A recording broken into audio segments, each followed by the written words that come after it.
మునక్కాయల టమాటా curry చాలా టేస్టీగా వచ్చింది. మీరు కూడా ట్రై చేయండి. హెల్త్‌కి కూడా చాలా మంచిది. వారానికి ఒకసారి నాన్ వెజ్ తెచ్చుకునే కన్నా ఈ మునక్కాయలతో టమాటా కర్రీ, పప్పు ఆర్ సాంబార్ లాగా చేసుకోండి. చాలా బాగుంటుంది. ఈ ప్రాసెస్ నచ్చితే మీరు ట్రై చేయండి.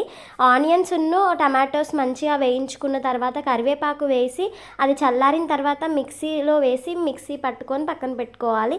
అదే గిన్నెలో ఆయిల్ వేడైనాక జీలకర్ర, ఆవాలు వేసి ఆనియన్స్, కరివేపాకు, పచ్చిమిర్చి వేసి మంచిగా వేయించుకున్న తర్వాత అల్లం, పసుపు వేసి పచ్చివాసన పోయినాక మునక్కాయలు కూడా యాడ్ చేసుకొని 5 మినిట్స్ బాగా మగ్గనివ్వాలి, వేయించుకోవాలి. నెక్స్ట్ అందులో కారం, ఉప్పు యాడ్ చేసుకొని కారం, ఉప్పు మునక్కాయలకు పట్టి విధంగా ఉంచుకున్నాక టమాటో ఆనియన్ ప్యూరీ కూడా యాడ్ చేసుకొని కొన్ని వాటర్ యాడ్ చేసుకోవాలి. సో మంచిగా ఉడుకుతున్న టైంలో మసాలా, కొత్తిమీర వేసుకొని వేడి వేడి అన్నంలో ఈ టమాటో మునక్కాయ గ్రేవీ కర్రీ తింటే చాలా బాగుంటుంది. ఎప్పుడు ఫ్రై లాగా కాకుండా ఇలా ఒకసారి ట్రై చేయండి. వీడియో నచ్చితే లైక్, షేర్, సబ్స్క్రైబ్.